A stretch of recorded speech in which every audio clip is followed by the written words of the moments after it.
మీరు స్ట్రెంత్ని ఇక్కడికి వచ్చిన స్టూడెంట్స్ని వాళ్ళకి చెప్పే విధానం, వాళ్ళని అబ్జర్వేషన్ చేసే విధానం, వాళ్ళతో వర్క్ చేయించే విధానం నాకు ఆ వీడియోలో చాలా పర్టికులర్గా చాలా క్లియర్గా కనిపిస్తుంది. ఓకే. దాన్ని బట్టి మీ ఇన్స్టిట్యూట్కి వస్తే స్ట్రెంత్ చాలా తక్కువగా ఉంది. పర్టికులర్గా పర్సన్ టు పర్సన్ ఐడెంటిఫై చేసి మీరు ఆ ప్రాబ్లం ఏదైనా ఉంటే దాని సొల్యూషన్ దగ్గరికి వచ్చి చెప్తున్నారు కాబట్టి నాకు బాగా నచ్చింది. దాని ప్రకారం dual PM, triple PM, quad PM, dual CPU concept కూడా చెప్పడం జరిగింది. 5G నెట్వర్క్ గురించి మీకు చెప్పడం జరిగింది. ఎలా అనిపించింది? బాగా చాలా అనిపించింది, బాగుంది. కాకపోతే ఏంటంటే నాకు తెలిసిన ఒక ఫ్రెండ్ ఉన్నాడు, అతన్ని వేరే ఇన్స్టిట్యూట్కి వెళ్ళారు. అడిగితే అప్పుడు 2G పిఎం కూడా చెప్పారా లేదా అన్న డౌట్ఫుల్గా చెప్పారు. మీరు ఇక్కడ నాకు క్వాడ్ పిఎం చెప్పాక అసలు ఇంకా ఫ్యూచర్కి ఇంకొంచెం మాకు స్టెప్ ముందుకెళ్ళినట్టుగా అనిపించింది. అదొకటి. 5G మరి నెట్వర్క్ అదర్ ఇన్స్టిట్యూట్స్లో చెప్తున్నారు లేదో మాకైతే తెలియదు, కానీ 5G కూడా చెప్పారు మీరు. 5G చెప్పాక ఇప్పుడు ప్రస్తుతానికి అంతా 5G రన్నింగ్ కాబట్టి ముందు ఏదైనా ఫ్యూచర్లో ఏదైనా ప్రాబ్లం వచ్చినా సరే 5G మాకు అడ్వాన్స్డ్గా చెప్పున్నారు కాబట్టి దాని మీద మేము ట్రబుల్ షూట్ చేయగలం. అంటే అదర్ ఇన్స్టిట్యూట్ వాళ్ళతో పోల్చుకుంటే మనం అడ్వాన్స్లో ఉన్నాం, సింపుల్గా చెప్పాలంటే. అట్లాగే ఏదైనా కానీ మనకి అప్డేట్ వచ్చినప్పుడు ఖచ్చితంగా దాన్ని తెలుసుకోవాలా, నా స్టూడెంట్స్ చెప్పాలనే కాన్సెప్ట్ నాకు ఉంటుంది. దానికోసం ఎంతైనా నేను ట్రై చేస్తాను. ఎందుకంటే వెనకబడి ఉండడం అనేది నాకు నచ్చదు. మీ ఇన్స్టిట్యూట్ పెట్టారనే కాదు, వర్క్లో కూడా పక్కన వాళ్ళకంటే వర్క్ చేస్తున్నప్పుడు కూడా నేను పక్కన వాళ్ళకంటే మనం ఎక్కువలో ఉండాలని చెప్పే కాన్సెప్ట్తో నేను ట్రై చేసేవాడిని. Okay sir. అదే నన్ను ఇంకా ముందు తీసుకెళ్తుంది.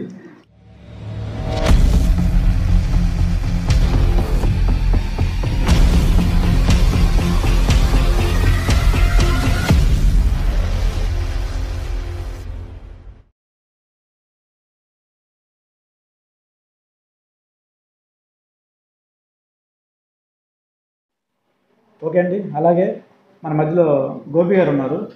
మరి గోపి గారిని అడిగి చూద్దాము, మరి ఎంతవరకు ఇక్కడ నేర్చుకున్నారు, ఎలా ఉంది ట్రైనింగ్ అని ఆయన మాటలోనే అడిగి తెలుసుకునే ప్రయత్నం చేద్దాము. Hi sir. మీ పేరు?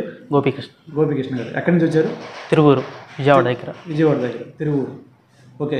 మీకు ఎలా తెలిసిందండి ఇన్స్టిట్యూట్ గురించి? ఇది యాక్చువల్గా నేను యూట్యూబ్లో సెర్చ్ చేస్తున్నప్పుడు తెలిసింది. నాకు ఒక చిన్న ప్రాబ్లం రెక్టిఫై అవ్వక యూట్యూబ్లో చెక్ చేస్తే దాన్ని బట్టి మీ ఇన్స్టిట్యూట్ నేమ్ వచ్చింది. ఆ ఇన్స్టిట్యూట్ నేమ్ని బట్టి నేను చూజ్ చేసుకోవాల్సి వస్తుంది. ఓకే. మరి ఇక్కడికి రావాలని ఎలా అనిపించింది మీకు? మధ్యలో చాలామంది చెప్పారు, నేను ఏం పట్టించుకోలేదు.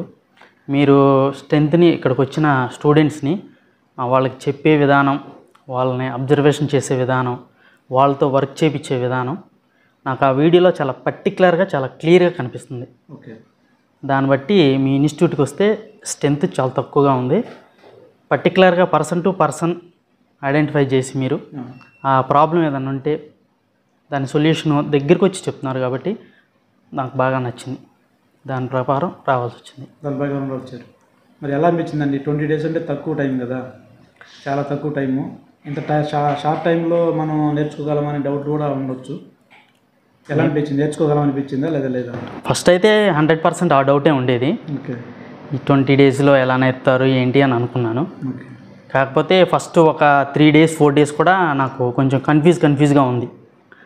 అది కూడా అప్పుడు కూడా మీరు పుషప్ చేస్తున్నారు, వెనక చెప్తున్నారు 3 days 4 days కొంచెం కన్ఫ్యూజ్గా ఉంటుంది, తర్వాత వెళ్ళే కొద్దిగా మీకే అర్థమైపోయింది అని అన్నారు. ఫస్ట్ కాంపోనెంట్స్ చెప్పారు, ఆ 4 days 5 days కొంచెం అలాగే ఉంది. కొద్ది సెక్షన్స్లోకి మీరు ఎప్పుడైతే ఎంటర్ అయ్యారో అప్పుడంతా క్లియర్ అయిపోయింది. ఆ కాంపోనెంట్స్ చెప్పినప్పుడు అందరికీ, మీకనే కాదు ఎవరికైనా ప్రతి బ్యాచ్కి కన్ఫ్యూజన్ ఉంటుంది. ఎందుకు అంటే ఆల్రెడీ వాటి గురించి మీకు తెలుసుంటే బయట కన్ఫ్యూజన్ ఉండదు. తెలియదు కాబట్టి కొత్త సబ్జెక్టు మనం వింటున్నాం కాబట్టి కన్ఫ్యూజన్గా ఉంటుంది. ఇప్పుడు ఆ కాంపోనెంట్స్ చెప్పకుండా సెక్షన్లో తీసుకెళ్తే అర్థమయ్యేది మీకు? అసలు అర్థమయ్యేదే కాదు, అర్థం కాదు. అందుకే ఫస్ట్ స్టార్టింగ్ కాంపోనెంట్స్ చెప్తాం, తర్వాత సెక్షన్లో తీసుకెళ్తాం. ఆ కాంపోనెంట్స్ ఎంత విలువైనయో ట్రబుల్ షూట్లో మీకు అర్థమైంది. అసలు సూపర్గా అర్థమైంది అసలు నాకైతే. నిన్న ఒకటి Y19 మొబైల్ జెడ్లో వచ్చింది. అసలు అది సాఫ్ట్వేర్ వేరే అతను సాఫ్ట్వేర్ చేస్తుంటే మొబైల్ డెడ్ అయింది. అది లైవ్లోనే రెజిస్టర్ అనేది అది 27 ohms ఉన్న రిజిస్టరు 100K అయింది. దాని వాల్యూను హై వాల్యూ పెంచుకుంది కాబట్టి ఆ మొబైల్ డెడ్ అయిపోయింది. అది లైవ్లోనే రికార్డ్ చేసి ఆల్రెడీ వీడియో చేసాము. రేపు కానీ 2 కానీ రిలీజ్ అవుతుంది అది. ఓకేనా? దానికి యాక్చువల్లీ స్కెమెటిక్ కూడా లేదు, స్కెమెటిక్ లేదు, మళ్ళీ లేకపోయినా సరే దాన్ని చాలా బాగా చేశారు. ఓకే, ఆ కాంపోనెంట్ వల్ల ఆ మొబైల్ డెడ్ అయిపోయింది. అదే ఆ కాంపోనెంట్ గురించి మనకు తెలియకుండా ఉంటే, దాన్ని ఎలా చెక్ చేసుకోవాలో మనకు తెలియకుండా ఉంటే ఆ మొబైల్ మనం రెడీ చేయగలం? చేయలేము. ఆల్రెడీ సాఫ్ట్వేర్ కూడా ట్రై చేసాము, సాఫ్ట్వేర్ అయింది, అది తీసుకోలేదు అసలు, ఫెయిల్డ్ అని వచ్చేసింది. అసలు ఎన్నిసార్లు ట్రై చేసినా, ఎన్ని టూల్లో ట్రై చేసినా, ఫ్లాష్ ఫైల్ మార్చినా కానీ అది అవ్వలేదు. రీజన్ ఏంటంటే ఆ కాంపోనెంట్ హై వాల్యూ అయింది.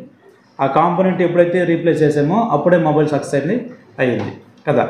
అది అందుకు చెప్తున్నాను, పిన్ టు పిన్ మనం కాంపోనెంట్స్ ఎలా చెక్ చేసుకోవాలి, ఏం పని చేస్తాయి మనకు తెలుసుంటే ట్రబుల్ షూట్ ఈజీ అవుతుంది. దానికోసమే ముందు కాంపోనెంట్స్ చెప్పాల్సి వచ్చింది. ఓకేనా? అది మోస్ట్ ఇంపార్టెంట్ కాంపోనెంట్స్ అనేది. ఓకే అండి, తర్వాత మీకు డెడ్ సెక్షన్ ఎలా అనిపించిందండి? డెడ్ సెక్షన్ కూడా అసలు మీరు చాలా క్లియర్గా చెప్పారు.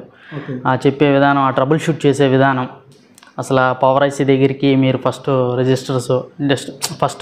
వీబస్ వస్తుందా, తర్వాత విపిహెచ్ అవుట్ అవుతుందా, అసలు పవర్ ఐసీస్ దగ్గరికి రిజిస్టర్స్ ఉంటాయి, పవర్ ఐసీలోకి ఇన్ అవుతుందా, పవర్ ఐసీ నుంచి అవుట్ అవుతుందా, అనే బక్కాయిల్స్ మీద వోల్టేజ్ వస్తుందా, అది బాగా చెప్పారు.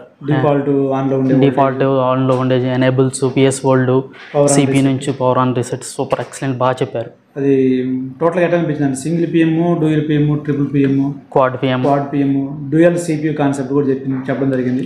5G నెట్వర్క్ గురించి మీకు చెప్పడం జరిగింది. ఎలా అనిపించింది? చాలా అనిపించింది, బాగుంది. కాకపోతే ఏంటంటే నాకు తెలిసిన ఒక ఫ్రెండ్ ఉన్నాడు, అతన్ని వేరే ఇన్స్టిట్యూట్కి వెళ్ళారు. అడిగితే అప్పుడు 2GPM కూడా చెప్పారా లేదా అన్న డౌట్ఫుల్గా చెప్పారు. మీరు ఇక్కడ నాకు క్వాడ్ పిఎం చెప్పాక అసలు ఇంకా ఫ్యూచర్కి ఇంకొంచెం మాకు స్టెప్ ముందుకెళ్ళినట్టుగా అనిపించింది. అదొకటి. 5G మరి నెట్వర్క్ అదర్ ఇన్స్టిట్యూట్స్లో చెప్తున్నారు లేదో మాకైతే తెలియదు, కానీ 5G కూడా చెప్పారు మీరు. 5G చెప్పాక ఇప్పుడు ప్రస్తుతానికి అంతా 5G రన్నింగ్ కాబట్టి ముందు ఏదైనా ఫ్యూచర్లో ఏదైనా ప్రాబ్లం వచ్చినా సరే 5G మాకు అడ్వాన్స్డ్గా చెప్పున్నారు కాబట్టి దాని మీద మేము ట్రబుల్ షూట్ చేయగలం. ఓకే, 5G నెట్వర్క్ గురించి తెలుగులో ఎక్కడ లేదండి. ఆ తెలుగులో మన ఫస్ట్లో ఆన్లైన్ పెట్టడం మనమేను, ఆఫ్లైన్ స్టార్ట్ చేసింది కూడా మీ బ్యాచ్ తోటే. ఓకే, మనం ఓల్డ్ స్టూడెంట్స్కి ఆన్లైన్లో అప్డేట్ చేసాము. మా కొత్తగా నడుస్తున్న బ్యాచ్లో ఆఫ్లైన్లో కూడా చెప్తున్నాము. టోటల్గా మీకు అంటే అదర్ ఇన్స్టిట్యూట్ వాళ్ళతో పోల్చుకుంటే మనం అడ్వాన్స్లో ఉన్నాం, సింపుల్గా చెప్పాలంటే. అట్లాగే ఏదైనా కానీ మనకి అప్డేట్ వచ్చినప్పుడు ఖచ్చితంగా దాన్ని తెలుసుకోవాలా, నా స్టూడెంట్స్ చెప్పాలనే కాన్సెప్ట్ నా కాడ ఉంటుంది. దానికోసం ఎంతైనా నేను ట్రై చేస్తాను. ఎందుకంటే వెనకబడి ఉండడం అనేది నాకు నచ్చదు. మీ ఇన్స్టిట్యూట్ పెట్టారనే కాదు, వర్క్లో కూడా పక్కన వాళ్ళకంటే వర్క్ చేస్తున్నప్పుడు కూడా నేను పక్కన వాళ్ళకంటే మనం ఎక్కువలో ఉండాలని చెప్పే కాన్సెప్ట్తో నేను ట్రై చేసేవాడిని. ఓకే సార్, అదే నన్ను ఇంకా ముందు తీసుకెళ్తుంది. ఓకే, మీకు సాఫ్ట్వేర్ ఎలా అనిపించిందండి? సాఫ్ట్వేర్ చెప్పాను కదా. సాఫ్ట్వేర్ అయితే అసలు నాకు జీరో నాలెడ్జ్ సార్, అసలు ఏం తెలీదు. నేను బయట వెళ్ళి చేపిస్తూ ఉండండి. ఓకే, నాకు మీరు మొన్న చెప్పారు, ఈరోజు కూడా చెప్పారు, UFI, UFS, EMMC, easy tag గురించి చెప్పారు. అన్లాక్ టూల్స్ అవి బాగున్నాయి, చాలా బాగున్నాయి. నాకైతే సాఫ్ట్వేర్ పరంగా అసలు నో డౌట్. ఓకే, చేసుకోగలను 100% చేసుకోగలను. ఇంకో దగ్గర పోవాల్సిన అవసరం లేదు. 90% వెళ్ళను అసలు. ఇంకోసారి మీ ఆడ వచ్చిన మొబైల్స్ మీరు చేసుకోగలరు, 100% చేసుకోగలను. అట్లాగే ట్రై చేయండి. ఎందుకంటే ఆల్రెడీ ఇన్స్టిట్యూట్కి వెళ్ళి వచ్చాం కాబట్టి ఇప్పుడు కూడా ఇంకో దగ్గర పోయినామంటే అసహ్యంగా ఉంటుంది. అట్లా పోవద్దు, ఆ ఆలోచన కూడా మైండ్లోకి రానియద్దు. ఓకే, ఏం లేదు, మీరు ట్రై చేయండి. కాలేదు అంటే సోషల్ మీడియా సపోర్ట్ తీసుకోండి. అది కూడా కాలేదంటే గ్రూప్లో ఒక మెసేజ్ పెట్టండి. ఓకే సార్, గ్రూప్లో చాలామంది ఉన్నారు. ఓకేనా? వాళ్ళు చిన్న రిప్లై ఇచ్చేస్తారు, మీకు ప్రాబ్లం సాల్వ్ అయిపోతుంది. పెద్ద మ్యాటర్ ఏం కాదు.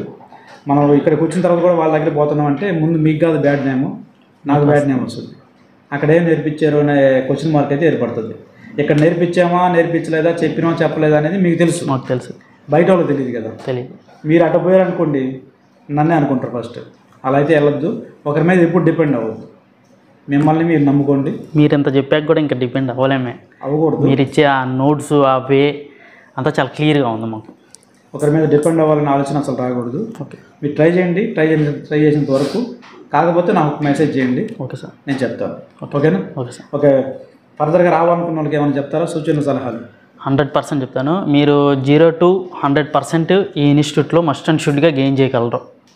ఎందుకనంటే మీకు చెప్పే నోట్సు, చెప్పే థియరీ పార్ట్ అయినా ప్రాక్టికల్ పార్ట్ అయినా చాలా తెలుగులో నీట్గా క్లియర్గా చాలా ఎక్స్ప్లెయిన్ చేస్తున్నారు కాబట్టి 100% 0 to 100% గెయిన్ చేయగలరు. అది ఎవరైనా సరే, నాకు ఇంత స్టడీ, నేను డిగ్రీ చేశానా, బీటెక్ చేశానా, ఎంబీఏ చేసినా ఏం లేదు, 10th చదువుకొని వచ్చినా సరే ఇక్కడ మస్ట్ అండ్ షుడ్గా చేయగలరు. Okay, thank you. ఓకే.